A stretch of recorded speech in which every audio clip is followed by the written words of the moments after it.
Good morning, everyone. I am Jen Ramos, Chair of the Washington State University Board of Regents. This is a special meeting of the board, which will now come to order. We start today by acknowledging the original stewards of the lands on which Washington State University stands, and we respectfully acknowledge that Washington State University's locations statewide are on the homelands of Native peoples who have lived in this region from time immemorial. The university expresses its deepest respect for and gratitude toward these original and current caretakers of the region. This meeting is also open to the public and being live streamed on YouTube. For our live stream viewers, auto-generated captioning is available by clicking on the CC button located at the bottom right of the video player. Additionally, as we move through our meetings today, I would like to ask each speaker to identify themselves before providing remarks. For the record, I will now ask Tracy Jordahl to take a roll call of the Regents. Thank you. When I call your name, will you please say present or here? Brett Blankenship? Here. Marty Dickinson? I see her on screen. Amina Hussein? Present. Tracy Klein? Here. Doug Pika? Here. Jen Ramos? Here. Lisa Schauer? Present. Howard Wright? Present. You have a quorum. Thank you, Tracy. The Board of Regents welcomes public comment at our meeting, and we will now hear from those who have submitted a request to make public comment. The time to submit a request to speak at this meeting has closed. However, if you wish to make public comment at future meeting, you may do so by submitting an online request at regents.wsu.edu or emailing regents@wsu.edu or reaching out to the board assistant, Tracy Jordahl. The next scheduled opportunity to address the board will be during the board retreat on June 11th, 2026. And today the board will neither discuss nor debate topics raised in public comment. This is not because the board does not value the commenters' perspectives, but because the board wishes to discuss or debate topics at a time when the public is notified as that such discussions will occur. So Regents may ask clarifying questions of those providing comment. And when your name is called, Tracy will unmute you. After you finish your comment, you will be returned to mute. Before you address the Regents, please take a moment to introduce yourself. I believe we have one request that we have received this morning. Tracy, could you please share with us the name and who is here? Yes. This morning we have Laria Cottingham joining us, and she is on screen now. Good morning. Good morning. Thank you for allowing the space to provide public comment. My name's Dr. Laria Cottingham, and I'm a recent graduate of WSU's Doctor of Veterinary Medicine program. And I'm here to respectfully ask the board to take actions regarding the large animal surgery elective course in the curriculum, specifically to officially and permanently cancel all terminal surgery laboratories used in that curriculum. Terminal labs are teaching exercises in which animals are subjected to invasive procedures and then have their lives ended, not because of illness or suffering, but because the course is designed that way. Prior to the early 2000s, third-year veterinary students at WSU developed surgical competence by performing multiple surgeries on the same dog over several weeks, culminating in a terminal procedure. This practice is now considered a shameful relic of the past across veterinary medicine, not just at WSU. And in fact, to prevent such events from taking place, the state of Washington passed the Homes for Animal Heroes Act, which mandates that dogs and cats be offered for adoption after research and training activities instead of being killed. I'm asking the board to raise the standard of conduct of the university to include all animals used in education and teaching along the lines of the Homes for Animal Heroes Act. because as it stands currently in the third year large animal surgery elective course, up to 60 goats and 8 horses are killed each spring. At this time, horses will no longer be used because the USDA has ended their research or will be ending their research later this fall, and that sourcing pipeline has ended, but the continued use of goats has not been discontinued. And the current justifications in the IUCOOK protocols for this course argue that these labs are necessary to protect animal and human health because students need live animal surgery. Having just graduated from WSU, I can say that they have a fantastic surgical training program. In our small animal junior surgery course, we develop our surgical skills through our state-of-the-art simulation center, partnerships with local shelters and rescues, and by providing students the opportunity to learn and practice these skills on models, and then perform live tissue surgery by spaying dogs in need. In our fourth year, we also do a 2-week rotation at Idaho Humane or Seattle Humane, which means every student graduating from WSU has the opportunity to spay and neuter and recover multiple cats and dogs before they graduate. We know that we need to be training more large animal vets and that there is an extreme shortage in large animal veterinarians, which is why I was so disappointed to learn that the surgical course at WSU involves terminal labs because it prevented myself and multiple other students from gaining this important surgical experience on ethical grounds. And we were forced to choose between our conscience and our education and to pursue surgical training outside of the campus and outside of the opportunities provided at WSU.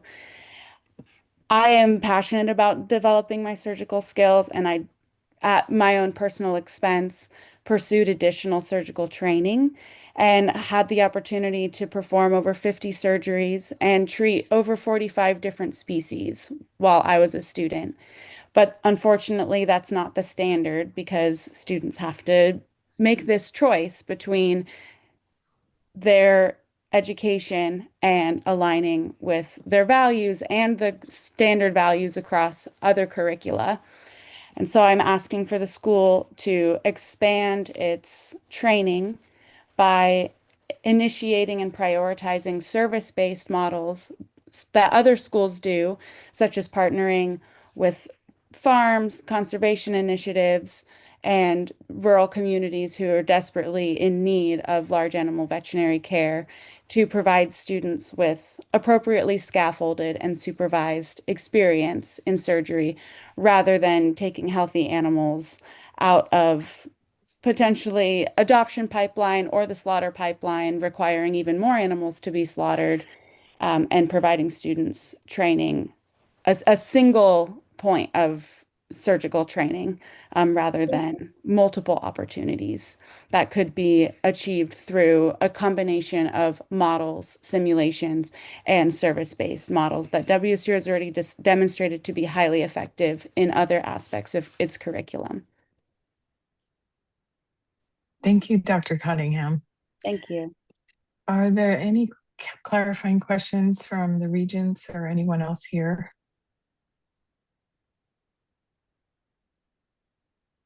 Okay. Well, congratulations on your graduation. Thank and you. really appreciate your passion and your presence with us today. Thank you Thank so you. much. Tracy, are there any other public commenters this morning? No other requests this morning. Okay, thanks. Thanks very much. Okay, so we are transitioning then to the consent agenda. And as you had seen in your board books, the consent agenda before you today includes the following items: the Spokane Health Sciences Team Health Project approval, the College of Agricultural, Human, and Natural Resource Sciences WSU Creamery Revitalization Project budget approval, and the College of Agriculture, Human, and Natural Resource Sciences WSU Creamery Revitalization Project financing approval. Materials for each consent agenda were included in the meeting packet and were presented as future action items at our last May 7th meeting. Are there any clarifying questions that a regent would like to ask now?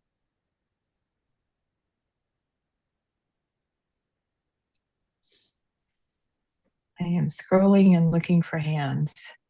Okay, would any regent like to remove any item from the consent agenda for further discussion?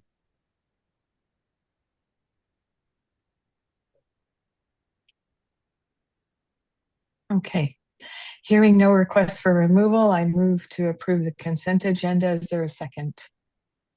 Second. Thank you, Regent Blankenship. And for those in favor, say aye. Aye. Aye. And Aye. thank you. Are there any against? Okay, the consent agenda passes. Thank you all. And we are now transitioning into our action items. There are 5 action items before the board today. All 5 fall under the purview of the Finance and Administration Committee.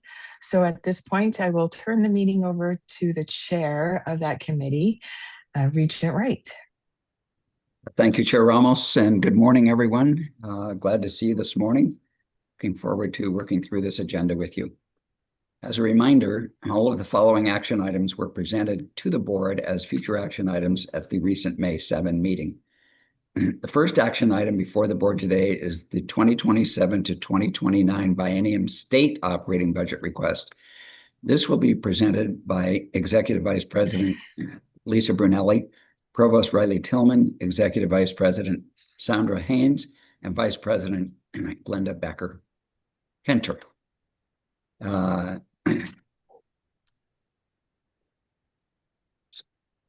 Presentation of the action item. If there's no further discussion, I'd like to have the presenters present and ask if there are any questions. Thank you. Good morning. This is Leslie Brunelli. I'm the Executive Vice President for Finance and Operations and the university's Chief Financial Officer. Glenda Becker-Fentner is available to present the action item for the state operating budget request. Thank you, Leslie. As we discussed at the previous meeting this year, WSU for our 27-29 biennial budget operating request is proposing that we put forward requests for ongoing compensation to support the faculty and staff at WSU. Also looking at language to close the fund split, which we will continue to do, which is where the state requires us to pay around 45% of any mandated cost of living adjustment that comes forward. And we will also request any funding increases for compensation that are commensurate with what is awarded to other state employees, which we do not know yet. So we're asking for a little flexibility there. We also will be putting forward a request to fund the academic student employee bargaining contract. Again, that number is a TBD number as those negotiations are still underway. We will be putting forward a request to fully fund the Native Coug Scholars Fund at WSU. That is a $2.2 billion biannual request to support our Native Cougs through our tribal relations program. We will be putting forward to you today for consideration funding to support the College of Medicine that will help general support of the college as we're moving forward this year through accreditation, implementing accreditation and other programs, and then a little bit over $800,000 for maintenance and operations of new buildings this year. Those are the 5 things that we are putting forward today for your consideration, and I'm happy to answer any questions.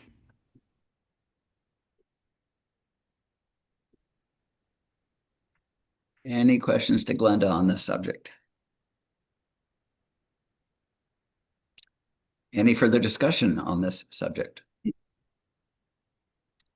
We certainly had a hearty discussion about it in our last meeting, so hearing none, I will make a motion. I move that the Washington State University Board of Regents approve the 2027 to 2029 biennial operating budget request, and that the board delegate authority to the president to approve the final request and any adjustments that may be needed prior to the submission of the Office of Financial Management, including development of additional decision packages if required to address strategic needs. The delegation of authority would be contingent upon the final request being presented to the full Board of Regents as an information item at the September 2026 meeting. Is there a second? Second. Any further discussion? Okay, for all those in favor, say aye. Aye. Aye. Aye. And any against?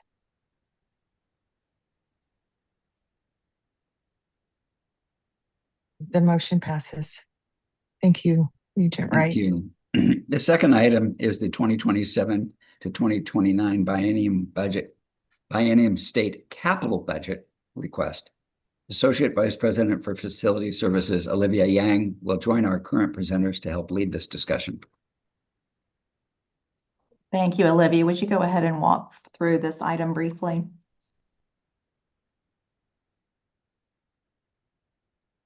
Good morning. So we are asking effectively 165,250,000 of projects. The top priority are the state minors, 40 million for building preservation to address deferred maintenance, and 20 million for program renewal and omnibus equipment. The next set of projects is a phased implementation of the President's directive to invest in Pullman Science. 50 million for the construction of the integrated science building, 15 million design and prep work for Fulmer Lab, 250 million pre-design chemistry. Both of those are to vacate Fulmer. $250,000. $250,000 to vacate Fulmer Annex and Fulmer Sin. We have 10 million to modernize Dodgen, given its recent importance and the fact that it's intended to be receiving private money. 20 million to complete the wattle in Puyallup, both bird flu and shellfish, and 10 million to invest in steamed hot water radiator conversion in Holland Library. This is one of our items from the supplemental, which did not get funded. So that this gets us to 165,250 million. Questions?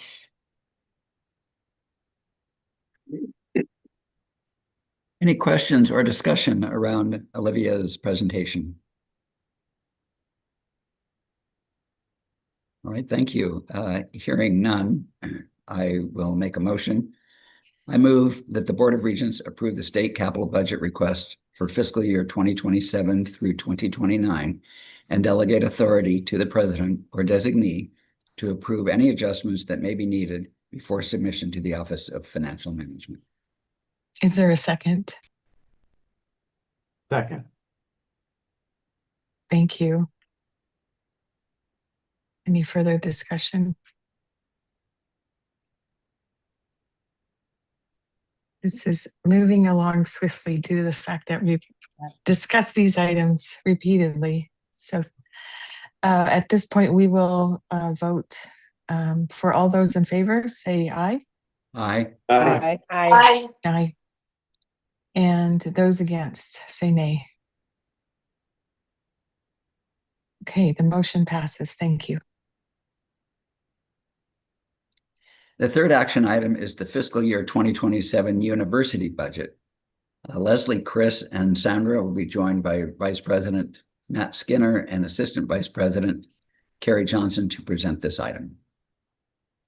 Thank you so much, Regent Wright, and thanks especially to all the members of the Board of Regents who paid careful attention and asked thorough, deep questions over the last several weeks as we pulled together this budget information.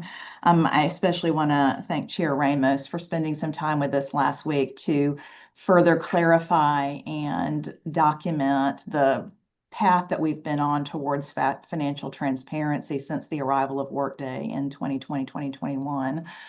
Through her work, we were able to bring in Carrie Davidson and develop a slide that I hope will walk this through and explain the path of this. This is just our second time that we've had a budget approval at Washington State University, and it's a tremendous advantage to have this type of deep conversation about our financial place and our financial health. I'll be joined by Matt and Carrie as they walk through the details of this, but I want to start with the president and have her talk through her vision. She has been here for now just over a year and has been able to bring forward the strategic pillars and a lot of deep work around detail of how we will move forward as an institution into the future. Thank you, Leslie. So I have 3 slides to really stage set quickly. And happy to answer questions, but if we could go to the next slide. This is a lot of work has been put in here, but I think what I'd like to start with is 2026, which is the first year that I've actually had some influence. Amazing work done to date. And you can all look at what the institution has moved forward from the advent of Workday through 2025, which is really in my, coming in and watching Leslie and her team execute budget hearings, which I think might have been the second or third year we have done budget hearings. So that would have been the second year to build a comprehensive financial reporting process. We are now moving forward, building a WSU strategy, and I'll talk about the pillars in a minute. And then if we do this right in the 27 and 28 timeframe, what we'll see is a system-wide strategy that is linked to financial planning much more tightly next year, and then really being able to move forward with, we'll call it the modern land grant mission, but with a strategy for the institution. That means the entire system that is linked to financial planning, has priorities, gives us a pathway that we can follow with potentially new revenue streams, but also being able to take very clear accounting of what our tuition revenues will be and what our state revenues will be. So that's what you see on this slide. It's a little bit of a work in progress, but I think we should show this every time we discuss the institutional budget, so that when anyone from the public comes back and looks at this, they have this framework. Next slide is just a reminder of the strategic pillar areas. So these will really guide our financial planning as we go forward and as we bring the results of the redesign process together over the next year with financial planning around these pillars. Just a reminder that these are the lights in the sky for us. And then the last slide that I will introduce. This is a little busy, but I really want to both thank everybody who put thought into this. When we look at the mission of a modern land grant in the context of education that transformed lives, research that is use inspired, and a modern extension program, basically our community service. And we are Washington's state university. We augment our mission capacities with philanthropy and state and federal engagement. But what I really want you to do is see what we are already doing. We have been doing over the past year that I've been here, and some of this was even started before that. So we are not waiting, we can't. So under the student enterprise, what you see in red is work that has already been done or is in progress since I got here on April 1st, 2025. And what is in black was started prior to that. So the red in each area, the student enterprise, developing a world-class student experience, the business enterprise, modern operational efficiency, the research enterprise, world-class research for all, in the engagement enterprise, synchronizing brand, talent, and discovery. And there is one green here, and you'll see, I think, several of these popping up as we show this slide about what is actually happening. Is the Aquaculture Center under the research enterprise. We know that we will be doing that. We have the funding to do it, and you'll start seeing outcomes as a result of that. But I wanted you to see what is already happening while we are in flight, out in the process of change already. And noting on the right, on my right side, What is left to do tactically? We have to develop a university project management office in order to make all of this work. We are, I think you all know, working at the Regents June workshop on WSU Statement of Purpose and Values. I am a zealot about infographics. I know you are as well, Chair Ramos, but I cannot tell you how important it is to communicating the complexity of what we are doing and what we will be going through. So we are working on that. And then all of this drives into how we manage our leadership meetings across the university, which is a core component of transparent communication. We communicate in our we have meetings for, we call them Director Plus for leadership at a certain level and above. We have meetings that are all hands, basically the entire institution. We have meetings of my leadership team, and we build this communication strategy going forward. So as much as possible, we are communicating. So that is stage setting for the budget that you will see and be discussed at this moment. Anything else, Leslie, that or Chris, that I missed? I think it would be helpful to have the provost talk more specifically about the emphasis on enrollment management and what we're doing to support the student enterprise.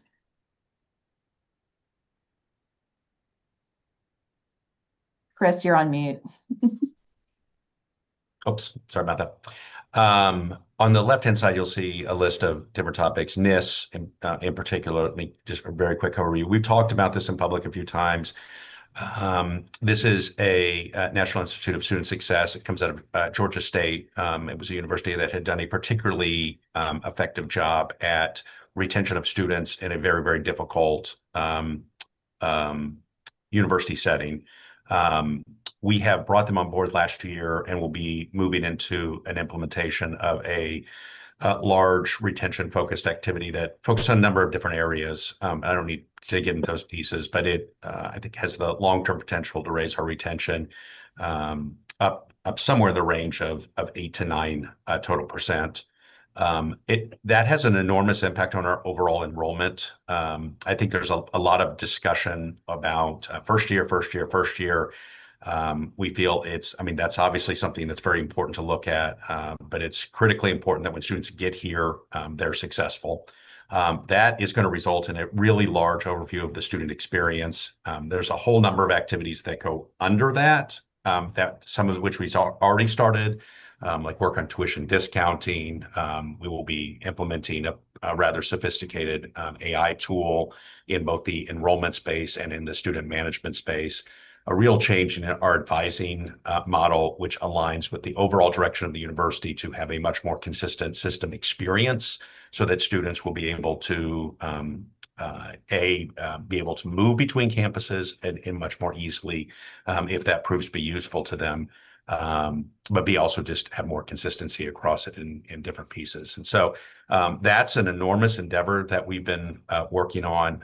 We've started to see some success this year. Right now, predictions of retention are up about 1.5%, which is really exciting. I'm amazed at how much the university is focused on this component. I think there's a lot of benefit once we have the advanced tools in place and to see some real growth. So I don't know. Thank you, Chris. I think if you will see, the importance of having this slide is not only to see the work that is in flight, but these are the things that we are funding through the budget. So if there is a theme to this budget, there are a lot of different revenue sources make up a very large, complicated $1.4 billion enterprise. But we are aware that student enrollment and net tuition really are what drives the operating budget. And so you will see dollars dedicated to enhancements for our student experience and for marketing to encourage additional enrollment at the university. Kyle, can you move forward? We talked about this slide on the May the 7th meeting to enhance that budget development really crosses across the entire institution and the entire system. I want to thank all of our deans, our chancellors, our vice presidents, and certainly all of the area finance officers for their contributions to building this budget from the ground up. Without them, this work would not be complete at this time. But you can see that the budget development process is continuous. It really is running at all times. This is just a 6-month snapshot of it, but it really does go on throughout the year. We are already thinking about the next budget, the 28 year, as we've talked about the state operating budget will be in front of you as early as September at your meeting. I'm talking about tuition for the next year. So it is a continuous process. Can you move forward for me, Kyle? And I'm going to turn it over now to Matt Skinner and Carrie Johnson to walk through some of the details of the budget. Matt, will you take it away? Yeah, thanks, Leslie. Good morning, everyone. So total all funds budget for operating sources for next year, we're forecasting at $1.36 billion. That's a slight increase over where we were at for FY26. A few things we'd point out here. The biggest portion of the total all funds operating budget remains state appropriations and tuition at 42%, as Leslie spoke to earlier. We're seeing about forecasting 27% of our total all funds budget related to federal, state, and local grants. That continues at that high percentage, even with the continued kind of pressure and volatility we're seeing in the federal grants and contract space. I might highlight auxiliary enterprises at 12%. That consists of WSU athletics and housing and dining, make up the largest portions of that portion of the revenue pie there. And then facilities and administrative costs at 3%. Those are the indirect cost recoveries that we're able to generate to help cover the cost of research infrastructure as we do grants and contracts. As we move around the pie, that gets into some smaller buckets there, about 4% forecasted on gift revenues. These are spendable cash gifts, non-endowed gifts that are available for use immediately by the university, 2% in investment income, and in spendable endowment earnings. And the last piece is sales and services of educational departments at 2%. While that's a smaller percentage of the total pie, there are some very notable activities in that sales and services line, which include the vet teaching hospital and the creamery. I think maybe the most important takeaway from this slide for as we think about the FY27 budget is to recognize that state tuition administrative costs, those F&A dollars, and a portion of the investment income are the only revenue sources that are available for allocation to support the instruction and operational activities of the university. We call that the core funds budget, and that makes up just over 42% of our total operating revenues. The other sources that we talked about on the slide here are tightly restricted for specific use or designated use. For example, if we bring in a federal grant contract, those revenues have to be used specifically for the contracted research or activities that the agreement represents. They're not available for general use to support academic instruction or operations. So within that total budget of $1.36 billion, then I'll turn it over to Carrie Johnson, our AVP for budget, to talk a little bit more about our proposed core funds budget of $674 million for next year. Thank you, Matt. Next slide, please. Very good. So as Matt just said, the core funds budget for fiscal 27 is $674 million. If you look at the bigger of the two circles, you'll see that those are broken down into three main wedges of pie. Indirect cost recoveries coming in about $42 million, and administrative fees and interest coming in at just over $30 million of budget. The larger crimson colored pie is broken out into three pieces in the graphic on the right. You'll see, as Matt said, our largest item being the general fund state appropriations of $324 million, tuition, $255 million, and then a small amount of proviso funds, just over $21 million. Those are also limited to whatever the proviso says we need to do with those funds. So they're very restricted as well. Next slide, please. Would you just, can we just slow down and just ask if there are any questions on each slide? Sure. Yes. Is there any questions? Carrie, I have a question. This is Doug Pica. What's the comparison, the core budget to last year? Yeah, thank you, Regent Pica. That's actually my next slide. Oh, there you go. Very good. This slide demonstrates those 5 buckets, the core funds budget, fiscal 26 to fiscal 27. The fiscal 26 ties exactly to the numbers that we would have presented to you a year ago. And it is exactly what we were anticipating receiving when we set the budget a year ago. The gray numbers are what we're budgeting that we're going to receive in each one of these buckets for fiscal 27. So walking through those, you'll see that general fund state appropriations are up a little bit next year. Most of that is what we call pass-through. So the state will give us funds and then they will let us know that they're going to charge us more for their services. So we have a reconciliation of those, but many of those are not actually new funds that we're able to use and choose how they get appropriated in the budget. Carrie, may I pause you for just a moment? And I want to focus on that. So I want the Regents and our public to understand we did receive a state appropriations reduction this year. We do have a reduction in our operating dollars, but we will receive additional dollars from the state for funding a portion of our compensation need and a portion of the pass-through that we are paying back to the state for the services that we receive. So the gross number is going up, but we are having an operating reduction inside that number. Thank you. Any further questions on that? I think this is really clear, and I'm so appreciative of your presentation. I think next time maybe we can work offline on this. I'd like to see percentage differences between the 2 years would be helpful to me. Absolutely. Thank you. And Regent Wright, may I make a comment on this chart in particular? So charts have legs and they walk around, and it might be helpful to put a notation like a sticky note on this one that just explains the fact that we did have a core reduction and the pass-through is what's reflected here, so that people really understand the budget impact. Yeah, thank you. I think that's a good suggestion. Maybe would footnoting help with this?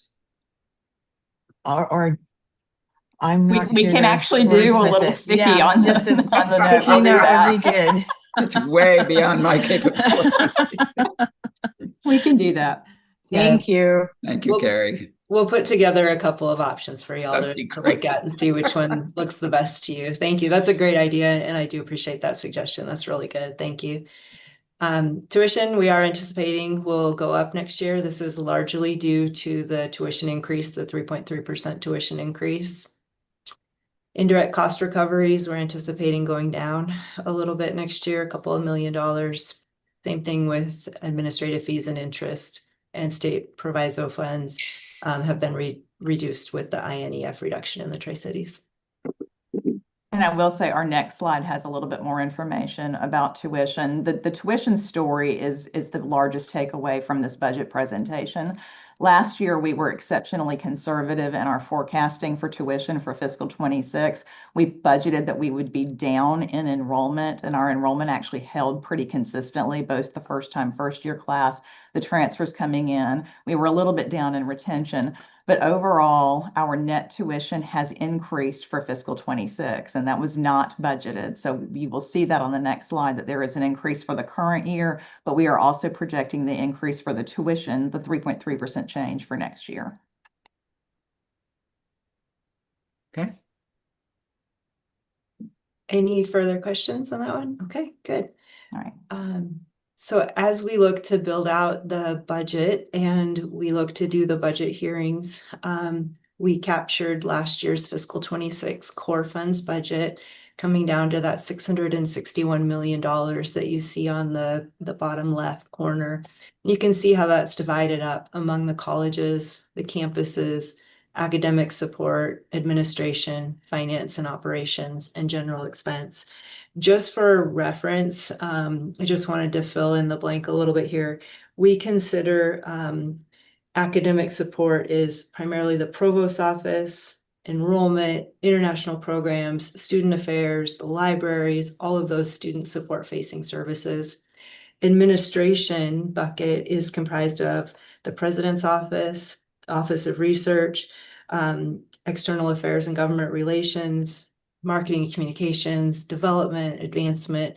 Finance and operations is everything in Leslie's area, from facilities to IT to her office to Matt's office, and everything in between. So just kind of how those buckets are broken down.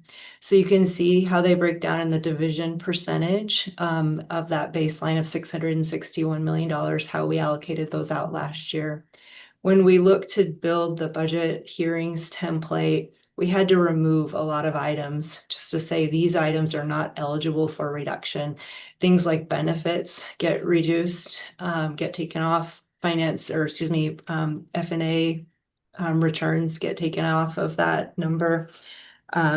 Any special tuition enrollment agreements that we're going to have to pay to the colleges, those come out of that. So you can see that after we took out everything that really wasn't reducible or subject to reduction, it was about $449 million.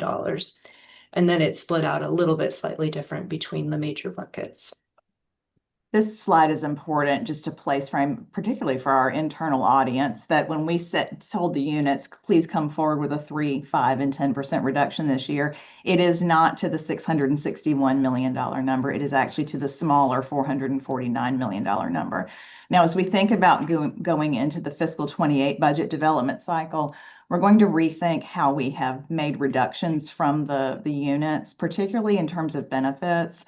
Benefits follow individuals, and if units are taking individuals out, then the benefits are going to be reduced naturally. But I do think that we need to consider the benefits at the unit level versus the benefits centrally when we think about the next round of Right. budget development. The other thing I wanted to point out, Carrie described what each of the divisions is, but central general expense always gets a lot of questions. Primarily, that is the utilities at Pullman and the RECs, the research centers around the states, but it also includes our big memberships like our NWCCU, our accreditation is inside that bucket, and there are a handful of other things that are in there, but largely that central general expense is utilities. Thank you, Leslie. Any other questions on this slide?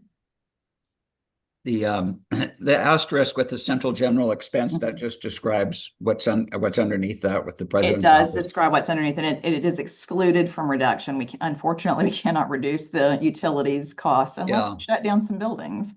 Yeah, that might be footnoted next time. Thank you. Yeah, sure. And I think Matt's going to walk us through our next slide. Okay, this is great. So this builds out a little bit of that. We saw the side-by-side column chart with FY26 to FY27. We have that note around the percentages and how to explain those. This will give a bit more detail. I'm looking at tuition revenue. Leslie explained that for FY26, we had set the budget fairly conservatively, not knowing how enrollment would be. We were able to have tuition revenue exceeded budget for FY26, and so that becomes a new recurring source for next year. That's 5.9 million you see in the first line there. We would call that's a bit unusual. We don't anticipate that will happen as we move into FY28, that we'll kind of have this double layer of new tuition revenue, but we do have this year. Then for FY27 estimated tuition, that's based on the 3.3% general tuition increase for undergraduate and graduate students, as well as basically essentially a flat enrollment projection for enrollment. So we'll be monitoring that line in our financial performance work really closely month to month as we move through the academic year, particularly looking ahead to the fall census day. Perhaps a bit more detail, and Regent Ramos, we have that note to build this out in more detail. Total net change of $5.4 million in state appropriations. As Carrie and Leslie said, that it consists of a couple things. We had first a funding increase of $4.3 million that funds the 2% salary increase for classified employees. Also funded about a 1% increase for faculty and AP employees. So those were new state funds that we had available to us.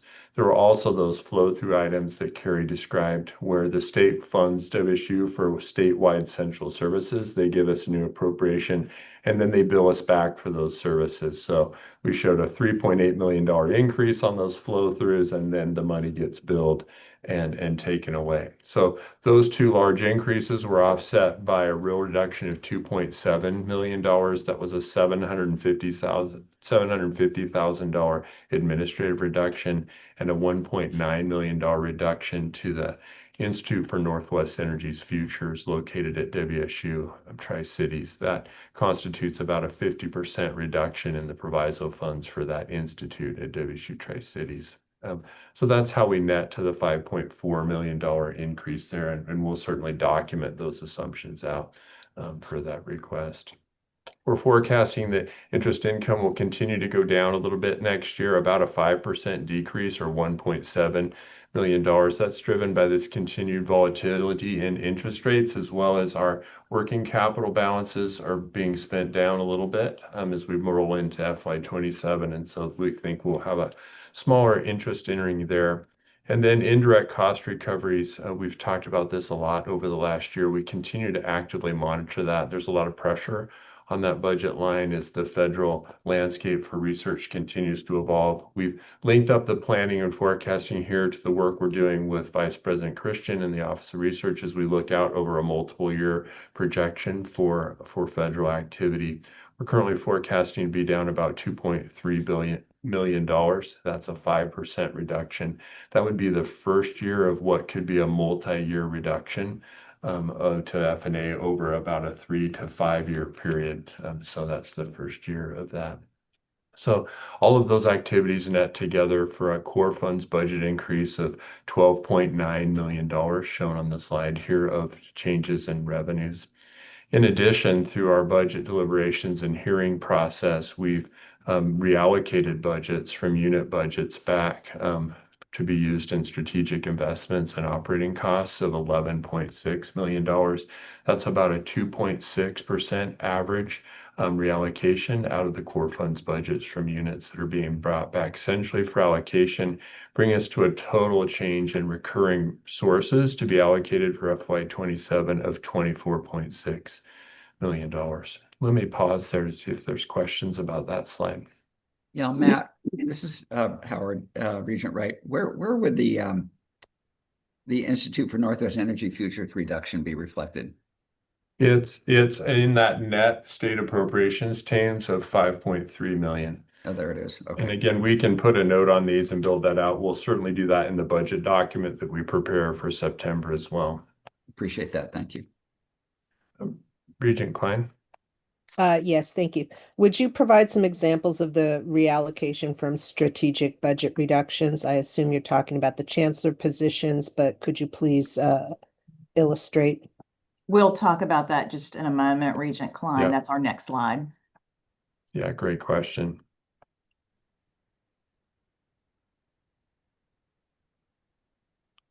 Okay, wonderful. Leslie, I think we'll turn it over to you to talk about those reallocations. Thank you. Kyle, can you go to the next slide? Thank you. So here you see the core baseline that was subject to the reduction. And again, this is less than the $661 million core funds budget. And you'll see where the recurring reductions have been allocated. For the third year in a row, we have not made reductions across the board. Prior to 3 years ago, we had been making across the board reductions to all units, but this has been variable across the 34 units who came and did budget hearings with us. I'm going to ask the provost to talk about the colleges and the academic support units. Thank you, Leslie. With the colleges, the cuts ranged in the 0 to 1% range. We had a number of years of where we had cut the colleges and other areas had smaller cuts. And so this was another year of where we were trying to balance that out. The colleges that did not have cuts were medicine, engineering, and arts and sciences. Both medicine and arts and sciences have had some fiscal challenges. The deans have done an excellent job building those back into good shape. Engineering has been tasked with growing rather significantly.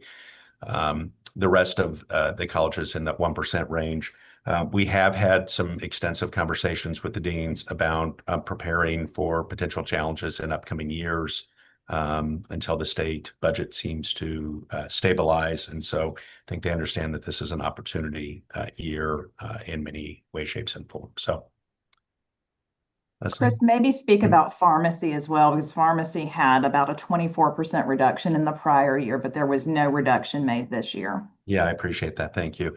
So pharmacy last year had a 24% plus reduction. That was due to a very large drop of students that had occurred over the course of a number of years, going from in the 600s to the 200s of total students. The tuition impact of each pharmacy student is significantly more than the impact on each undergraduate. And so that's a pretty large piece. The dean there did an amazing job.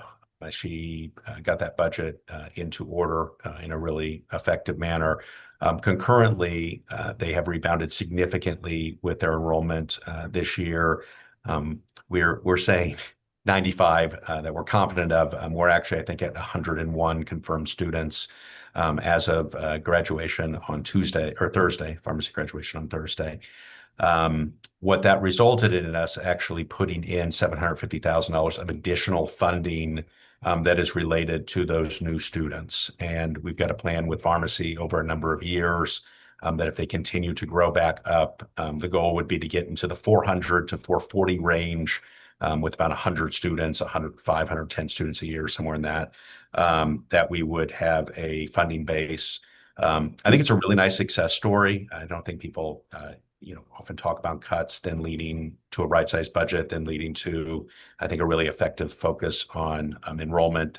But Interim Dean Akers did a fantastic job, and we responded with the additional funding related to those actual effectively net new students once we adjusted their budget down to that current number of students. So we would love to have more scenarios like that where colleges have significantly larger net new students, and we can discuss how to fund growth. But I think pharmacy is a real good test case for how we responded in that instance.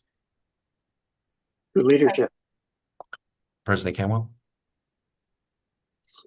I want to underscore something that EVP Brunelli said, because you will hear it over and over and over again as we move forward, which is the historical approach of this university in taking what we would call a peanut butter approach to any budget cut that's handed to us from the state or reduced revenue from dropping enrollment.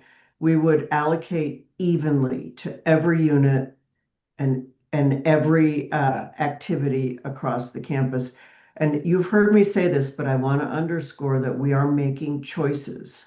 And those choices are associated with the strategies for the future of the institution. And those choices also mean some things we will choose not to do, and other things we will choose to do either more of and create entirely new capacities. And what you're hearing is really a reflection of that. Thank you, President Campbell. Thank you. Regent Shower? I think that that's a really important point that the president just made. And so I want us to pause just for a moment. And I want to offer complete gratitude for that initial slide, because that is what I believe this board has been so focused on, is trying to get to a place where the strategy leads the tough conversation this university has needed to have and continues to need to have in terms of where we invest and why we're making those investments. And so I just think it's an important point for us to continue to remember that instead of kind of approach where everybody hurts, we really need a strategic approach that aligns with meeting the future modern land grant mission. So I just really appreciate those comments, President Cantwell, and think that this is just a phenomenal way of us just continuing to evolve the enterprise to get to a place where strategy leads and the budget responds to those priorities. Thank you, Regent Shower. The next area, of course, is the university's campuses, our 5 physical campuses and the global campus. These are disparate changes across these as well. For the Spokane campus, there is a 0% reduction. That campus spent the last 12, 18 months right-sizing under the current budget. under the leadership of the provost, and my offices have taken over the administrative operations of each of those units and still have some work to be done to get that in line. We Leslie, also do you want me are, to speak about that really yeah, quickly? that'd be great. Sure. Please. So the Spokane campus has had somewhere in the range of $2 to $3 million of cuts. We went into this year, and Leslie, you would know the number better, but projecting losing somewhere in the range to $3 to $4 million for the campus structure itself. We got that down to, I believe, slightly under $1 million, and we project that we can get that flat going into next year. There were a number of salary buyouts or compensation that was still on this year's books that won't be on next year's books. And so while we say it has a 0% cut, the actual percentage that was cut out of it during the year itself was incredibly significant. I mean, that's been difficult work to say the least.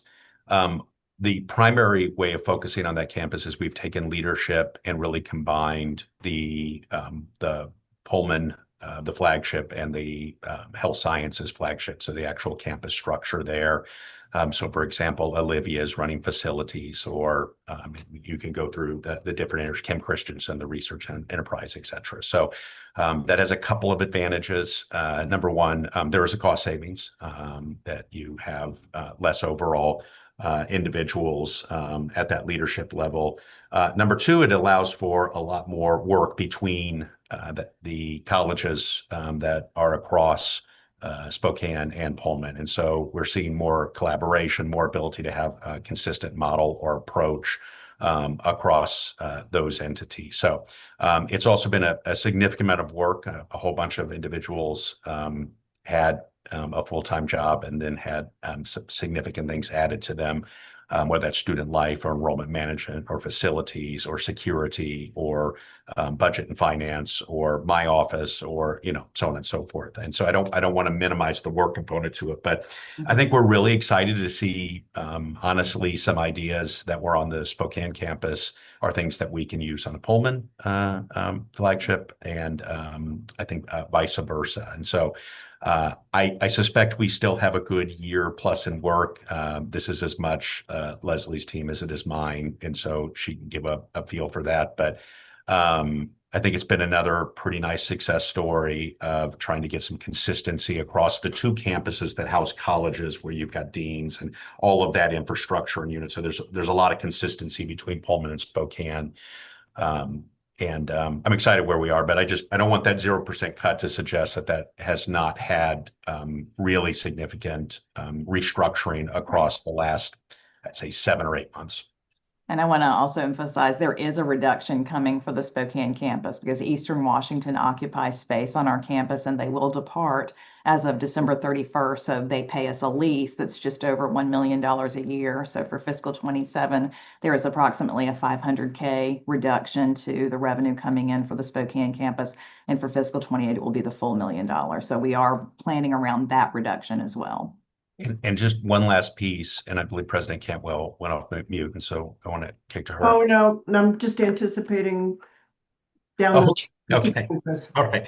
I should have waited for the hand raise, but I saw the mute sign go off. So that the Eastern piece, I think that's also, you're starting to see a bit of a trend. And so Eastern is moving out of the Spokane campus, as Leslie pointed out. That's essentially $1 million in rent a year. We did leave the Yakima location, and Yakima site. I believe the total amount on that was almost 800,000 or 900. It was, I believe, 600 in the nursing space, about 250, 300 in the pharmacy space. I suspect you're going to start seeing that more and more across universities, that we simply do not have that type of funding to be essentially subsidizing another university in terms of that area. In this case, it was Eastern for us, or in the Yakima space, it was us with a private institution. And simply are not able to keep 30, 40 person programs, which while certainly nice and certainly fitting our mission and certainly very, very valuable, are simply not economically feasible with the significant decreases of state funding that we've seen. And so there's some balancing, but a lot of these things are related to each other. And if you look at just nursing and Yakima or pharmacy and Yakima in isolation, you're not seeing the other pieces of where we've got kind of similar movements of other universities. Regent Wright? Yeah, thank you. Leslie, question about Eastern. What was that contemplated? Is that a wind down of a lease? A lease expires? The lease expires on 12/31, and they have made their own decisions to consolidate their costs as well. So just what we are doing in Yakima, they are doing up here in Spokane. Thank you. And what I'd like to point out about that is, as we think strategically and globally about the Spokane campus, is we have more or less room to grow. And so as you think about the past where we were allocating a new building per campus and kind of walking around all of our campuses and allocating our capacity to grow infrastructure, we will not be doing that at Spokane. We will be optimizing use of the facilities that we have. Great example in this one is the space that Eastern moved out of is where we just approved, thank you very much, the team health renovations.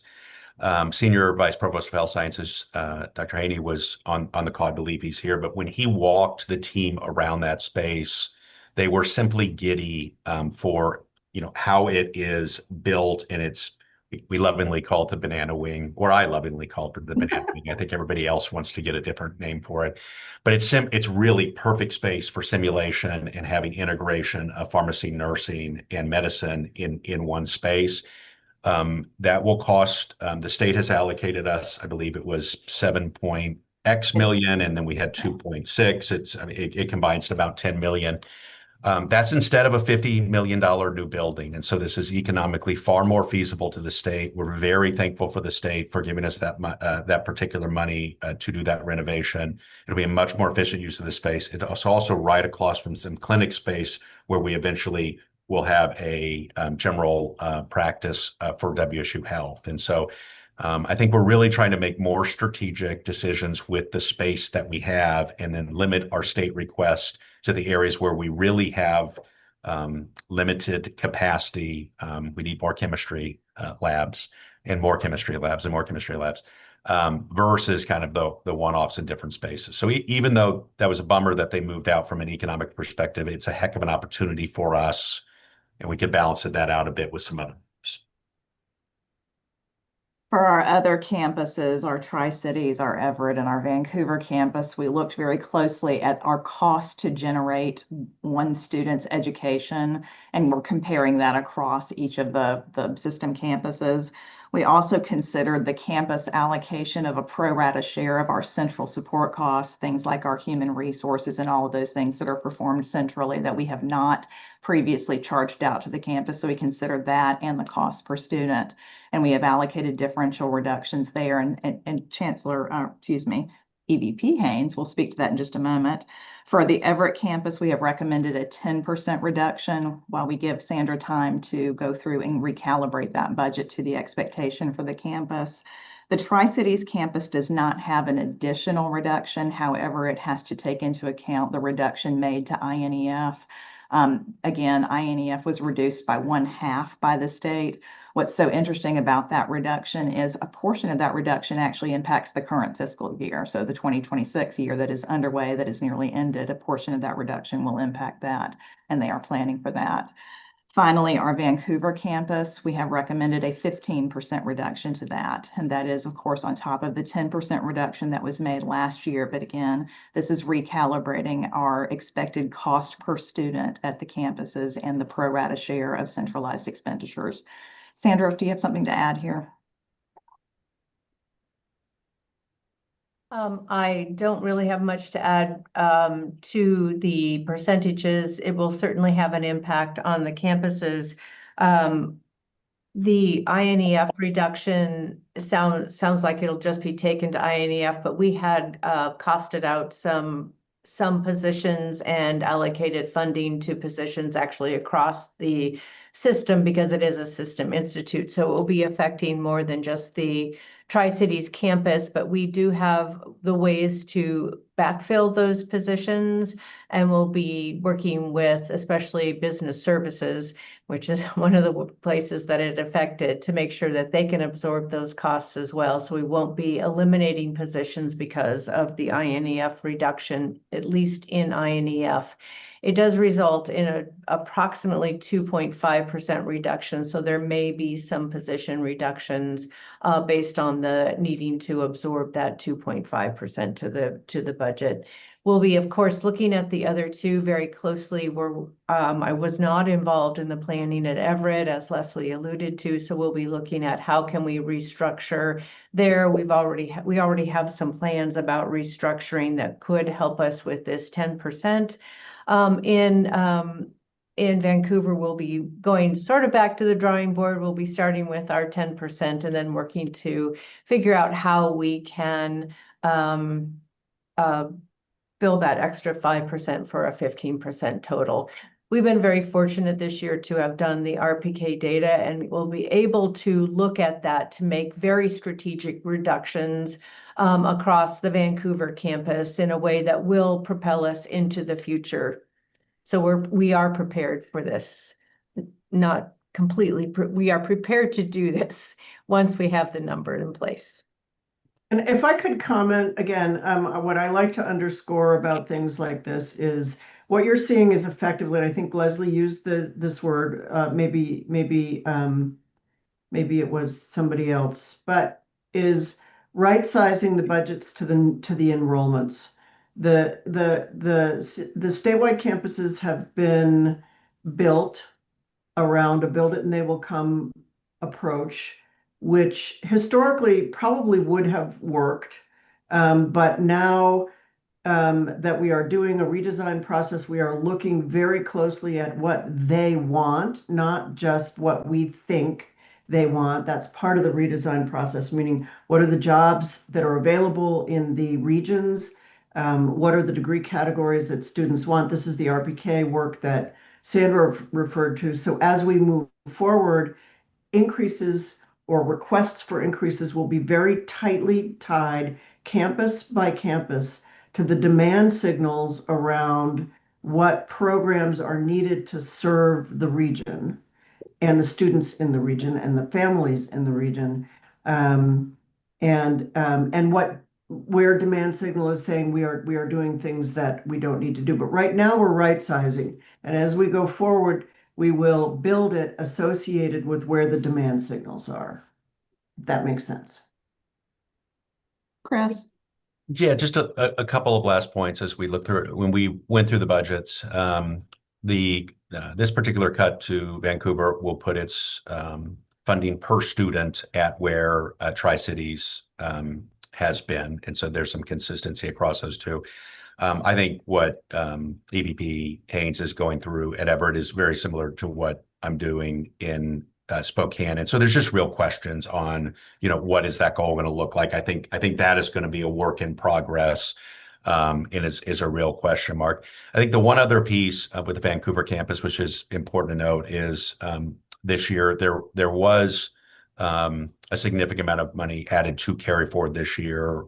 There was a large one-time project of a fountain, which was $2 million, which was important to do, but an additional $2 million was put into carry forward. So essentially, there was about 10% of the total budget available at the end of the year. And that gives some sort of flexibility. I think EVP Haynes, with her management and her focus on program optimization on the Tri-Cities campus, where we've seen some really, really nice, frankly, movement of programs more than really anywhere else in the system that to fit the actual numbers. I think that's going to be really advantageous in the Vancouver market, where there is just significant upsize, both in the current capital expenditures that have been done on that campus. And that campus has a lot of facility opportunities. I don't know what words you would want to use, Sandra, but there's a lot of opportunities there. It's also incredibly large population center, and I think if we can have some of the similar successes that we've seen in the Tri-City space and the Vancouver space. That's going to be really, really exciting. So. I'm going to move us along. The academic support areas under the provost's purview includes the libraries, which was held harmless from reduction again this year. It was last year as well. So there's a 0% cut to the libraries, which does serve the full Washington State University system. Other offices within the provost office took a 1.5, or even a 2% reduction. The 2% is the graduate school. We are serving less graduate students and are able to do so with less dollars. The administrative units under the president's purview, we have made no recommendations for reductions there. This includes the Office of Research, which will have some reduction from reduced indirect cost recoveries. University development, our advancement operation, a portion of that is funded by the university. We have recommended no reduction there. However, we have asked that office to recalibrate their budget to no longer use carry forward.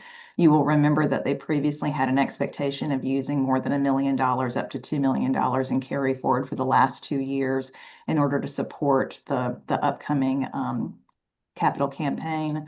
We have asked them to recalibrate their budget and no longer have an expectation to utilize additional carry forward dollars or change the rate of distribution from the endowment to support their operation. Marketing and communication, we have also held at 0. We are actually putting some additional funds in that. You will see that in a slide in a moment.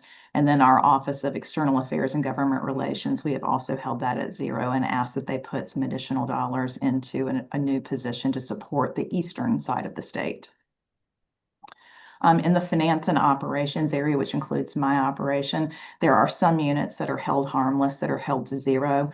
That includes our law enforcement operation that's primarily based in Pullman, but our Chief Daniels has responsibility for the Spokane campus as well. So that is held to 0. We need our officers on the street. We have also held human resources to 0 and Matt Skinner's operation, business and financial services. EVP Haynes mentioned the trailing effect of the INEF reduction, and one of those reductions, actually 2 of those reductions to procurement and sponsored programs, falls in Matt's area. So he is making adjustments to account for that, but there is no additional reduction. My office, which is finance and compliance and risk management, is a 1.5% reduction. And then 2 other areas within my unit, information technology and facilities, both share a 3% reduction across. The information technology reduction is interesting because largely that is going to be an efficiency that we save. We have recently signed a new contract with Zoom to move our telephone structure to Zoom phone, and we'll remove our old Cisco system that is the desk phones that are on most of our desks in the Pullman campus. And then general expense, of course, is not reduced. So altogether, this is an $11.7 million reallocation across the system, about 2.6% of the reducible base. That's about 1.7% of the $661 million. How can you move forward?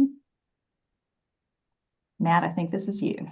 Great, thanks, Leslie. We'll just run through a few highlights of how we've allocated these funds.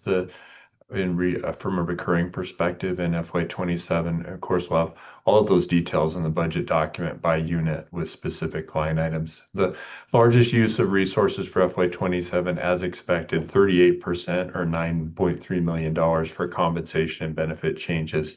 This again covers the 2% salary increase for classified, 1% for faculty and AP employees.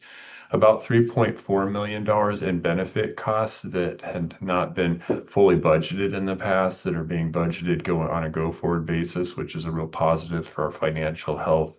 And then about $871,000 in health and dental benefit increases for academic student employees make up that largest item here for compensation and benefits. Our next significant items are maintenance and operations. The single largest item there is more utility increases, particularly at the Pullman campus, and the extension centers are forecasting a sizable increase in utilities costs of $2.6 million for next year. And then some funding to help support the Agricultural Research Science Plant Science Building on the Pullman campus, completely built with federal dollars, which we're grateful for. It's a beautiful and wonderful facility. $700,000 to help us with the maintenance and operations of that facility, for example. Let's see some other examples in here that we thought might be of interest. We'll see there the 3.8 million. We've talked about those enough today. That's those flow through costs. So we show that as a funding in from the state side, and then we show that as a use going back to the state. That's the $3.8 million there. And we have a number of historical agreements with like the College of Medicine, WSU Tri-Cities, WSU Vancouver, where if there's an increase in the tuition generated from those units, we flow those monies back through to the unit. That's the $3.1 million in revenue commitment there. Maybe just some other items off this list that might be of interest. We made some academic and research investments at $900,000 for tenure and promotion next year. An investment in scholarly and research journals to continue access through the statewide libraries program to support that. We're also making an investment in some secure data computing and data storage related to sensitive research contract space. That's a sizable investment, about $250,000, which we think will be essential to continuing our research activity and contracted grant and work in that space. I'd highlight just a couple other ones. We're making a new recurring investment in marketing of $1 million a year. This augments 1.5 million in one-time sources that you'll see in a couple slides. I think that's a really important investment for the university that we've fallen behind on our ability to market and communicate, particularly from an enrollment perspective about the advantages of attending WSU. We think this is an important step to reestablish our presence in the market from that perspective. Then the last one I wanted to spend a little bit of time on looks a little funny. It's got brackets on it. It's called Shift to F&A. Want to just explain what that is. We've been fortunate over the last couple of years due to really thoughtful management by Vice President Christian, EVP Brunelli, and Provost Riley Tillman on our F&A resources. And as we came into FY27, we had some unused F&A dollars that were available for use. So we were able to cover that decline of $2.7 million in F&A. We were able to cover that directly from the F&A revenue budget itself, plus support some of those investments in research infrastructure, the secure data computing for research grants, a maintenance contract for the Dodge nuclear facility on the Pullman campus. We were able to pick up some of those costs within those resources in the F&A budget. So $3.2 million there we showed as this shift, but fully funded on those F&A revenues. I would note that that's something that helps us for this year. If we continue to see erosion in F&A revenues in future years, we won't have that kind of capacity to do those shifts. So we'll continue to need to look at how we use F&A revenues to support the research enterprise. And I think VP Christensen will be leading an effort on that this coming year. So let me pause there. That was just some overview on some of those items. See if there's questions from the group or if anything my colleagues would like to add. Yeah, Matt, if I could add a couple of things. First, on marketing, you've all heard me evangelize the need for additional marketing. This $1 million is really associated with some unique opportunities that have come up for us to do things like join forces with others around Pac-12 media, enrollment-focused media in markets where our Pac-12 peers are. I think California and Texas. And then I do want to highlight that it is very clear, listening to all of our land grant peers across the U.S., that that research revenues from our federal sources will drop. For us, they may not drop as precipitously as some. We are, for instance, less reliant on NIH, which has been a real drop for almost every campus that has a major medical school and a health center. And we are also somewhat less reliant on NSF, which is another agency which has dropped substantially. But you will see a drop in research revenue and F&A going forward. I can predict that with real certainty. We are working very hard to make sure it's not a precipitous drop. Thank you. Matt, and maybe CFO Brunelli, could you please emphasize once again that these numbers are a reflection of the information that you've heard through the hearing process, where there's an exchange of information, there's collaboration. This is an all-inclusive exercise to get to this point. Is there anything that you want to highlight about that, or just emphasize how it may look like just numbers on a piece of paper, but it requires the engagement of the entire enterprise?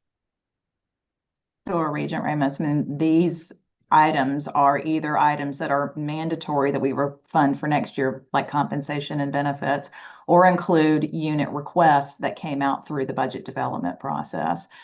For instance, there's an item here, the strategic marketing item. Pam Scott approached us along with the president that we needed to match dollars to Oregon State as the Pac-12 is reintroduced. But we've also long known that we're not going as far and as deep and certainly into the non-resident market for enrollment as we can. And now with the new Pac-12 coming forward, there is an opportunity to go into markets that we have not previously been exposed to, including the Texas market, because we have an institution that will be there. So all of these items that you see funded here either were mandatory increases like compensation or are an item that came forward through the budget development process. Regent Ramos, for the public, I can also highlight another area where Kim Christian and I have developed a new research seed fund associated with rewarding larger teams that are working cross-disciplinary to solve larger scale problems and getting them off the dime. We may or may not be able to keep that up, but we have put that together and made 10 awards this year to multidisciplinary teams who are really working where the units all agree they want to work together. A prime example would be nuclear energy and workforce development, but another prime example would be climate mitigation. So we are also hearing, units have come forward not just with how they would cut, but the things that they would like to start really getting more engaged in or start new. And that's an example of even with a very limited ability to do so, we are moving forward with supporting new research endeavors that faculty are interested in. Regent Blankenship? Yeah, thank you, Madam Chair. I was patiently waiting to make the point, but the president just made the point for me on the board's been asking for quite some time of invigorated marketing strategy. And so you don't need to sell the board, certainly don't need to sell the board on the importance of that anymore, because many of our board members are in tune with marketing in their own businesses and the like. And the bill that they will come model of higher ed is long past us. And just anecdotally, when I see promising graduates in agriculture choosing Idaho or Oregon State over us, some of that is, gee, I want to get away from home and go to school. I understand that, but I think we have been lacking in marketing for quite some time, and I'm excited to see us step that up, and just wanted to encourage that and thank you for that.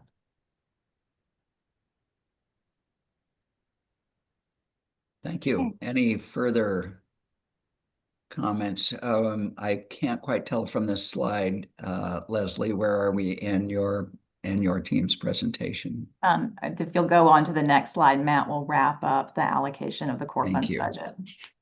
Thank you. So quickly, as it stands right now, about 49% of the core funds budget would go to support colleges, 12% to campuses, and up to over 20% with academic support. 6% for administrative functions. That includes the President, Office of Research, Government Relations, and then 17% for finance and operations. Just one thing we'll continue to note on this pie when you see it in the next several presentations, as Leslie mentioned, we are holding back some of those funds for the 50% of F&A distributions for the year. Some of those other funding activities are currently sitting in the finance and operations sliver of the pie. As we go through the year and we allocate those out, you'll see that pie shrink a little bit for finance and operations and grow a little bit for colleges and campuses. But that's a general outflow of how those funding distributions look for the current year. And Kyle, if you'll move ahead to the next slide, please. We do have one-time dollars available for use this year as well, because our enrollment held steady and we had a tuition increase for the fiscal 26 year that we did not budget.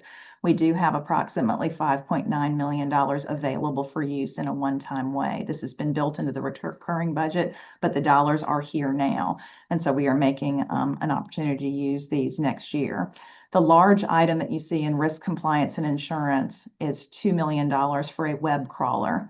And what that web crawler will do for us is go across all of the university's websites and look for digital accessibility compliance. As you are aware, that is a federal law. It was due to take effect in the month of April this year. It has been delayed for 1 year, but we still have a requirement to make our pages digitally accessible. Previously, we had decided that this was going to be a unit level responsibility and had unleashed a large amount of information on our units to do this work themselves, including some compliance training that was required.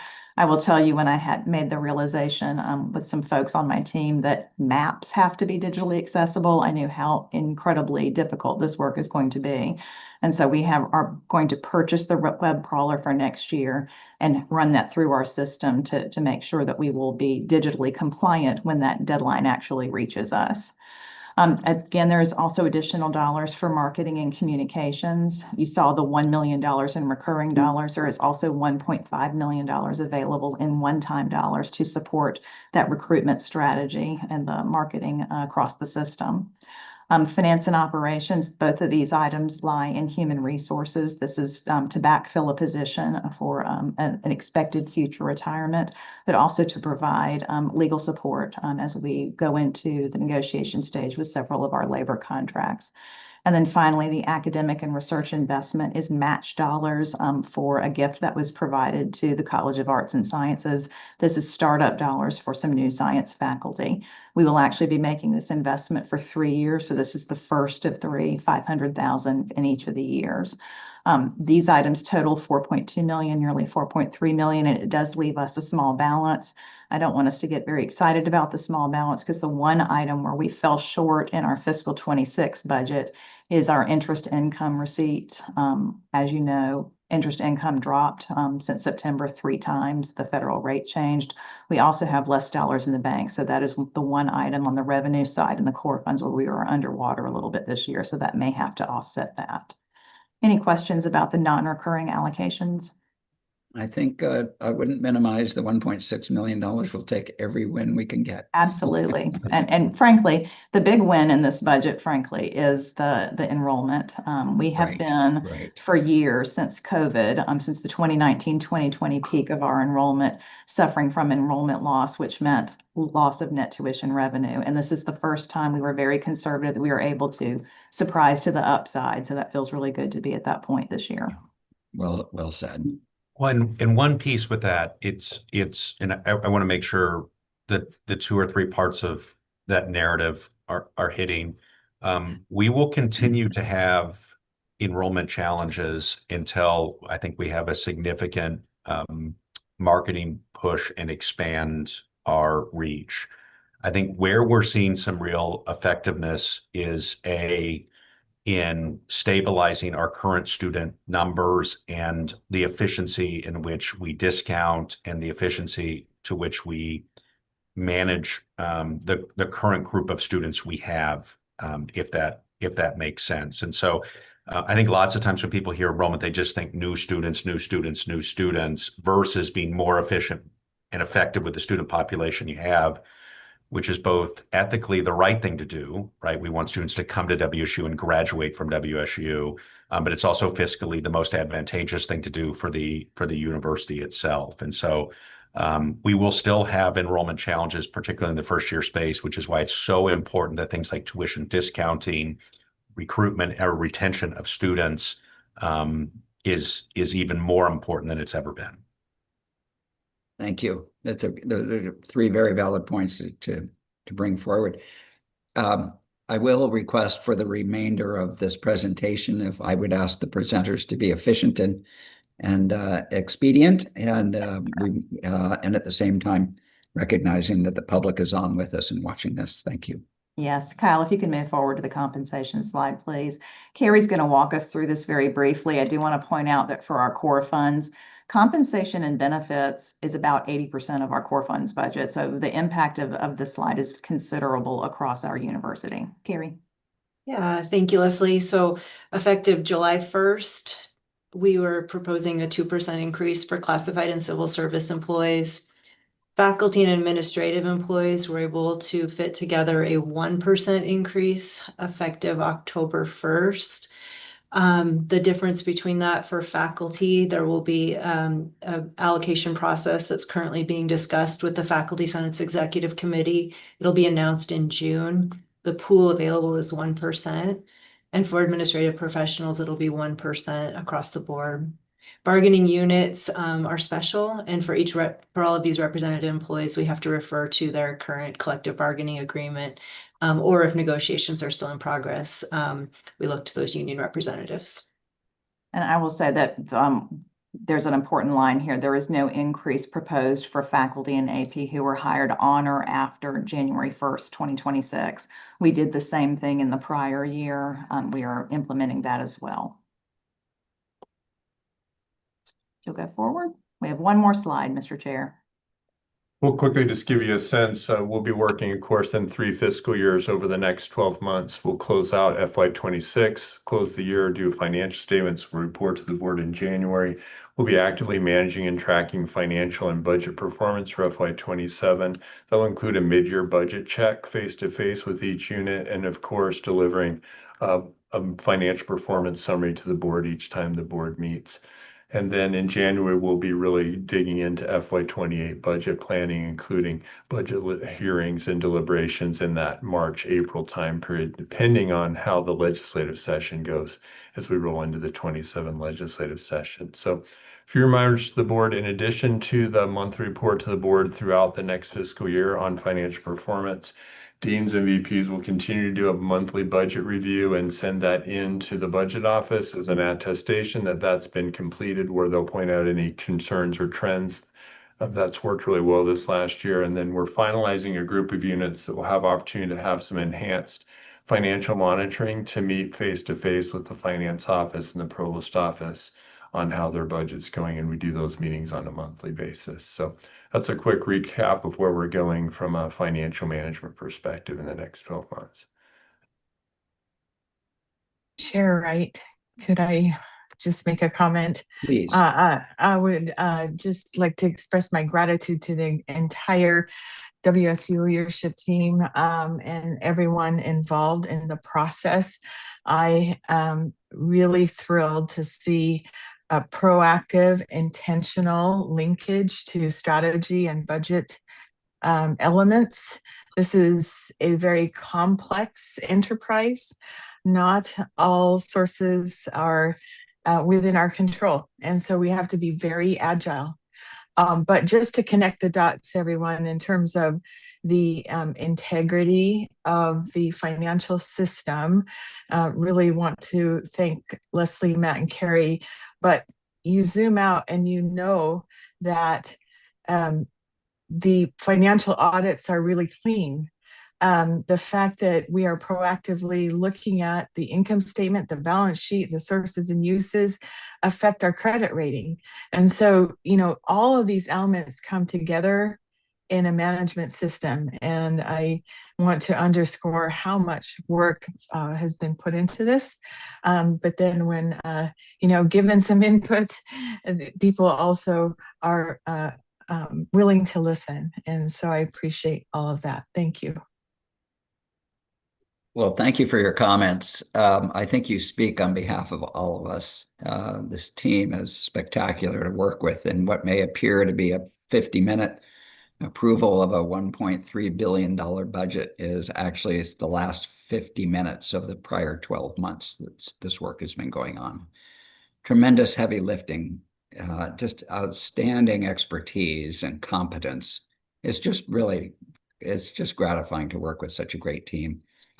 I laud the clarity and the transparency, along with the rigor and the discipline. The infographics are highly instructive. I feel very, very good about this. And thanks to each and every one of you for this presentation and for the work leading up to this.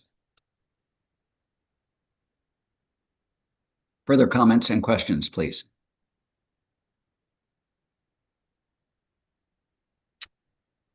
Hearing none, I will make a motion.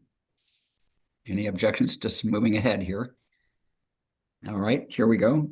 I move that the Board of Regents approve the fiscal year 2027 university operating budget and delegate authority to the president or designee to implement the budget and to make adjustments throughout the fiscal year as needed.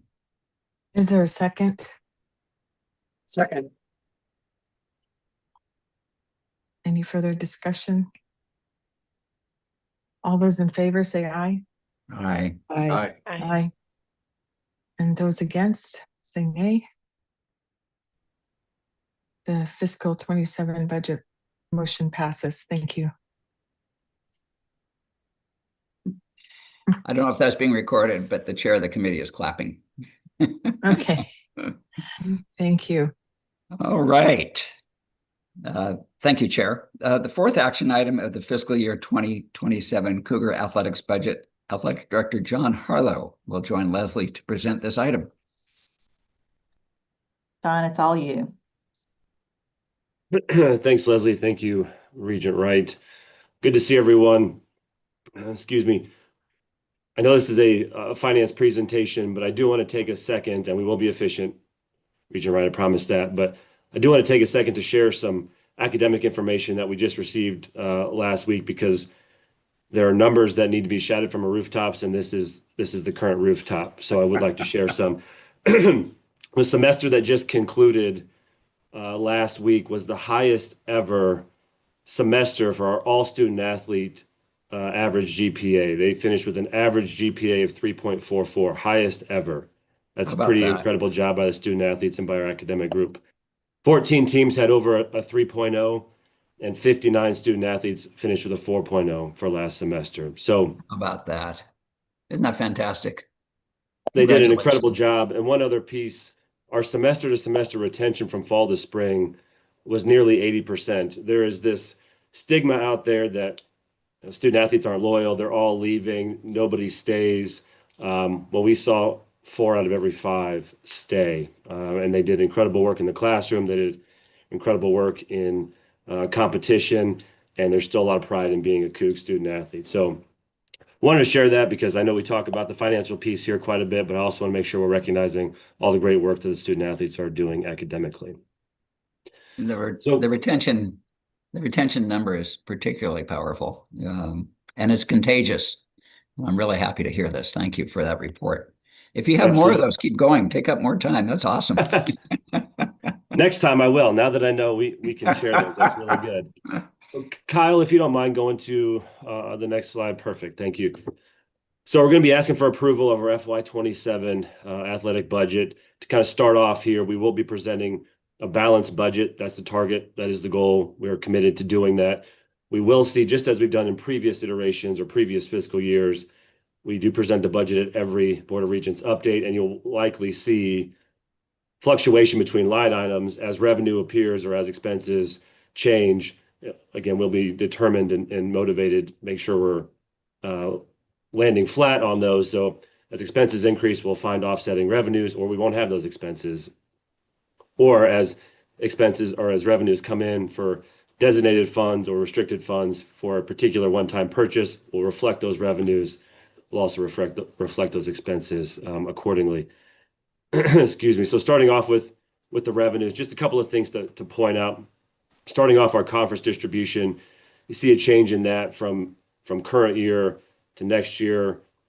What that number is our all-in distribution from the conference that we're anticipating. It's not just media rights. It's not just postseason football or basketball. That's our all-in anticipated projection from the conference. One thing to note, historically, as you see this pie makeup here, pie chart, that conference distribution historically has made up about 50% of our annual revenues. you see that's dropped from 50% to 18% for FY27, a fairly significant drop. We will have a push in ticket sales, student sports pass, and our annual fund and other giving. We'll talk about this a little bit on the expense side as well, but as we reallocate some of our resources, we are building out our revenue shop. Those are areas we've got to continue. As the conference distribution drops, we've got to make sure that we have dynamic revenue streams to make sure that we're getting the resources to build out our programs and do what we need to do for our student athletes. So you'll see a big push in those. We made an announcement over the weekend after the conclusion of our Night with Cougar Athletics circuit. We sold out all 3 of those events. We surpassed the $1 million mark combined for those 3 events, a mark that has not been hit on the 3-event circuit. So we're starting to see the excitement of Coug Nation kind of rally about all the things that we have in the works. The event in Spokane on Friday night was really, really fun and exciting. We saw that group step up in a big way. So we're encouraged by those returns, but as we build out this revenue office, that's got to continue to be the case, but we need to have the structure in place to do such a thing. If you look down, there are some in FY26, that is current year. So there are some revenues that are in there that are one-time use or outside of the operating dollars that have expenses tied to them. So strategic giving, no, we don't anticipate being down in that. There's been some one-time dollars that have been given this year for some one-time purchases that are reflected there. And as we bring more updates throughout the course of the fiscal year, you'll see that rise there as well. Other revenue, that's the biggest category of fluctuation there. We had some contractual buyout dollars that we utilized in this current year that we do not anticipate contractual buyout dollars for FY27. I want to keep all of our coaches intact here. So then the other revenue that I'll call out, the biggest difference here is other institutional support. Last year, $10 million. This year, as the board had previously approved, the $20 million in one-time funds. That helps us bridge this gap in the reduction of the conference distribution, allows us to continue the programming as we currently have it constructed, and allows us to be more strategic and thoughtful in what 28, 29, 30, and so forth look like. So I will, again, if we looked at this pie from last year, that institutional support piece was 6%. This year it's up to 33%. So pretty dynamic shift between what was conference distributions and institutional support this year. Those 2 things combined this year making up that 50%, which historically was made up by just conference distributions. All in all, looking to be at 75.3 in revenues at the end of next year. Regent Pika, I saw you come off of mute. Any question or comment? No, sir. Got it. Pardon me. Then, Kyle, if we could go to the expense slide. As I mentioned earlier on the previous slide, this is when you're looking at the FY26 column, that's current year. We've had some one-time expenses, some one-time revenues that allowed us for some one-time expenses. What we're looking at here for 27 is just simply operating dollars, operating expenses.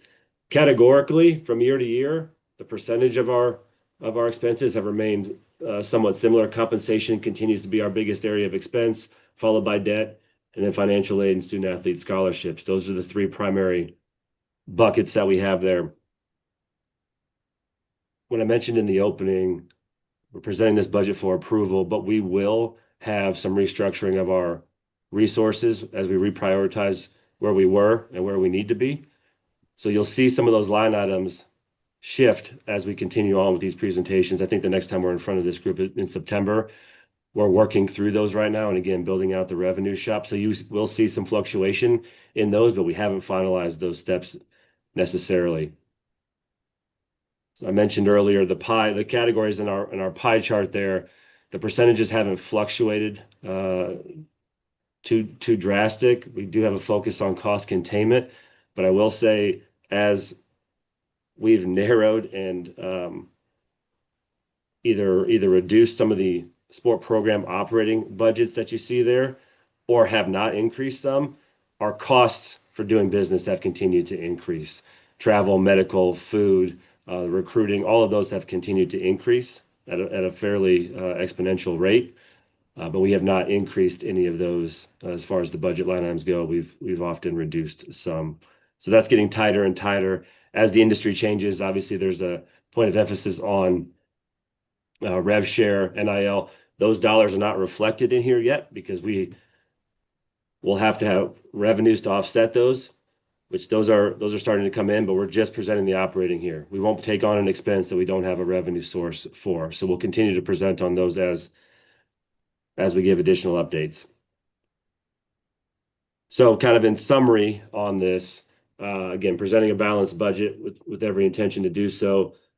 Total expenses at 75.3, and those will continue to change as resources change, and we'll give updates throughout the course of the year. Regent Wright, I see your question. No, go ahead and finish. I'll be in the queue. Well, just to wrap things up here, presenting the balanced budget, we'll keep the board up to date as there's any changes or as one-time costs come in. Again, we have significant work that we're doing out there now for fundraising, and as those dollars come in, if there are one-time expenses that offset, we'll reflect those in these going forward, but with a commitment to a balanced budget. I appreciate that. Would you just comment for those in the meeting and listening what the effect has been in fundraising from the universities earmarking the $20 million this year? Yeah, well, a couple of things. I don't know if it's directly towards that or just a reinvigorated energy around some other changes that we have going, some excitement around the team as well. But we have seen a lot of interest and a lot of conversations and people that were starting to get back in the fold that have not necessarily been active here in the last few years. Part of that, though, is we're building out our infrastructure to go out and make sure that we can have that happen. Our fundraising team is a rather small group, and we're on the road on an average of 3 days a week right now since December. So we're out there, we're active, we're having a lot of conversations. We're getting into a lot of spaces, not just Seattle, not just our biggest markets. We had the pleasure of going to the Ritzville Lions Club last week, which was an awesome opportunity to get in front of a community like that who's a passionate group of Cougs. And so as we continue to talk, we'll go talk to any Coug, anywhere, anytime. We just have to know where to go and where to be. And we've seen a lot of positive momentum from that. Thank you. Provost Riley Tillman.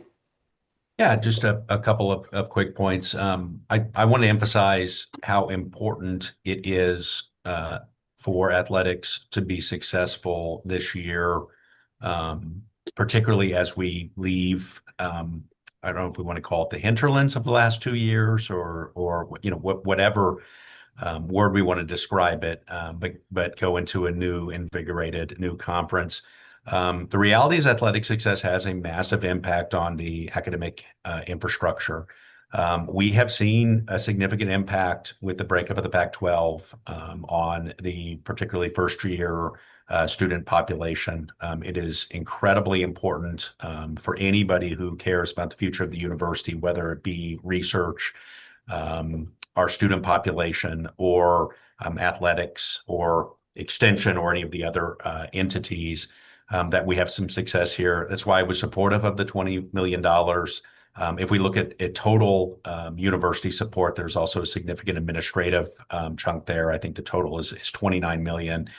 I think I, like you, John, have heard a lot of people talk about as the university shows support, external stakeholders or alumni supporters will concurrently. We need that more than anything.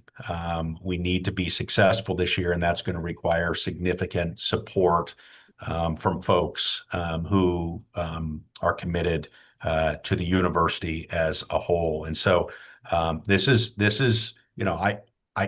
as I said to faculty, our faculty body, I like that the board did this publicly. I like that the board is not doing what I think a lot of places are doing and kind of back channel moving money around. This is I think, a very public statement to Cougs all over the place that if we want this university to be everything everybody wants it to be, both in the athletic space, but also the academic space, it is utterly essential that people step up today. This isn't a year from now. This isn't 5 years from now. It's today. So somebody else who has some real thoughts on this has raised her hands. President Cantwell. Thank you. I don't need to supersede what John says. He knows his business, and that's why he's both the AD and a VP. He's a key partner in managing the institution for all the reasons that the provost just outlined. This enterprise does not stand alone. John, I don't know if we can go back one slide. I just want to highlight that direct institutional support here puts us kind of barely in line with our new peers in the Pac-12. And there are a lot of reasons for that, but partly it's because the actual distributions are a little bit lower percentage of the overall cost for the new Pac-12 than they certainly were in the old Pac-12. They're higher for our peers coming in. And then really highlight the growing partnership between John and his team and Mike Connell and the foundation in jointly funding a larger group of fundraisers led by John and Brad Hutchins to really blow the doors off. We have that plus their considerable efforts in new revenue stream development to buy down the 20 million one-time approved allocation. And I can tell you that these guys are moving at light speed, no rest, in order to get that done. So please appreciate how much work it is on the part of the individuals involved to take us from this scenario to a scenario where direct institutional support is slightly lower and all the other revenue streams are higher. That's a really big deal for us. Thank you, President Cantwell. Howard? Yes, Regent Pica. Yes, thank you. So John, that 75 million, do you have a sense amongst our Pac-12 peers where that would compare? Do you have a sense of that, or even for that matter, this past 26 number? Yeah, based on where several of the groups finished in FY 25. Now that's last fiscal year, but just in conversations, it'll be there'll be a third of the league that is around this number in the mid 75s. Thank you.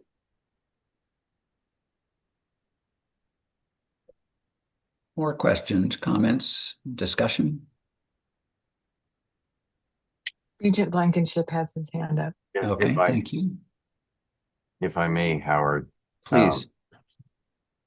John, you've been front and center on the financial reporting to us for many years. And like many others that the president has entrusted a heavy lift to, it's been enjoyable watching you step into the new role and really grow with it.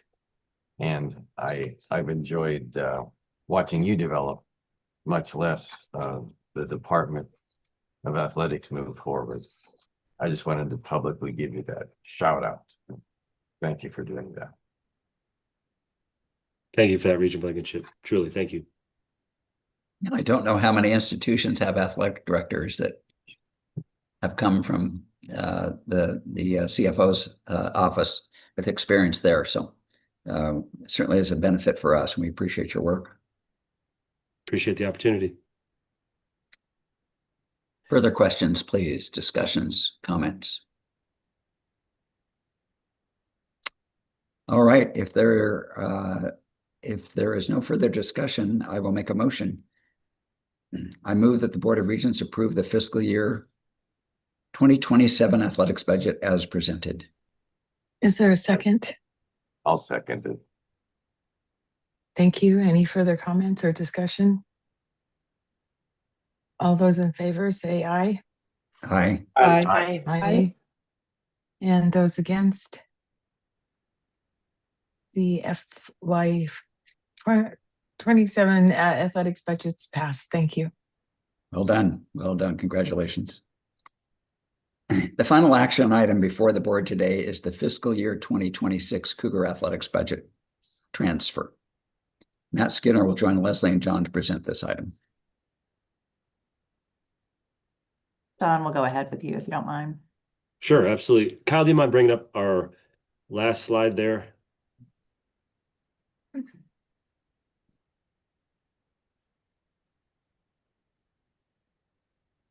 Perfect. Thank you very much. So this is our annual request for approval of our year-end transfer per the RCW. We've held our internal deficit for athletics flat at 102 million over the last 3 years. We have roughly 24.5 million in restricted and designated cash in our donated funds. Then we've also added in there a very, very conservative $15 million buffer to allow for any timing issues that we may have as we close the end of the fiscal year from a cash perspective. So what we're requesting here is for the Regents to approve a not to exceed transfer amount of $92.5 million to be covered from the sources listed above, which is housing and dining, parking, transportation, and central non-core reserves. And Regent Wright, I would just add for the record there that how that is administered, we book that transfer at year end that shows as a liability of athletics back to the university and a due back to housing and dining in the university for that amount at year end. And as we roll into the next fiscal year, we reverse that entry. So we always keep track, as John pointed to what that cash and operations deficit amount is in athletics. We always want to keep good track of that.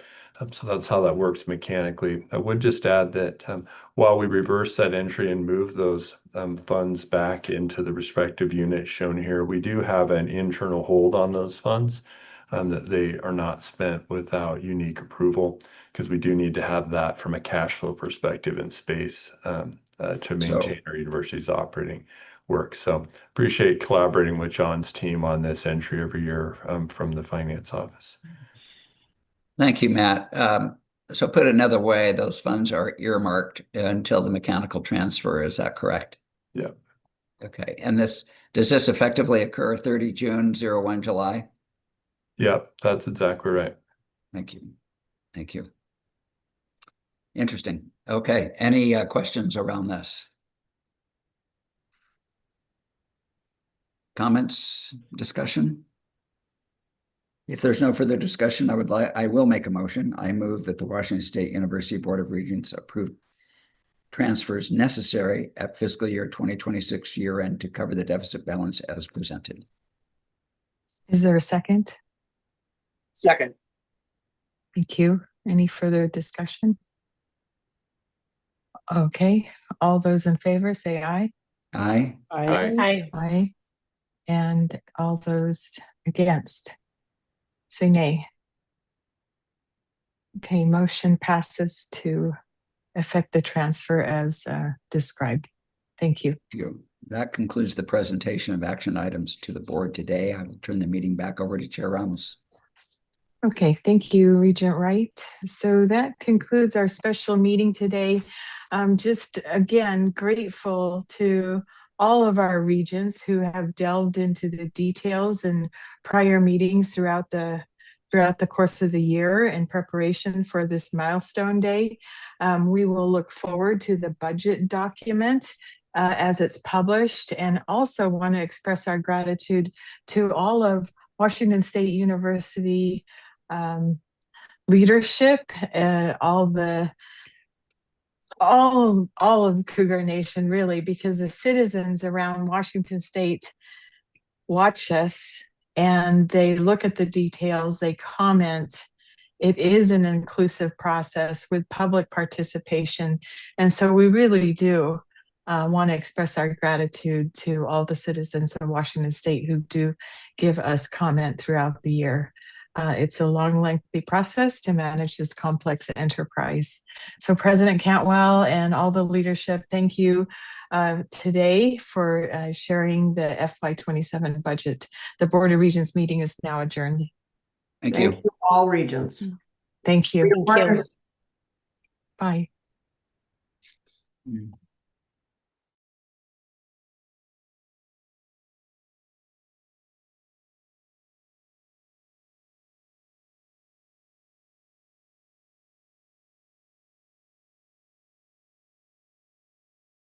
Thanks, Kyle.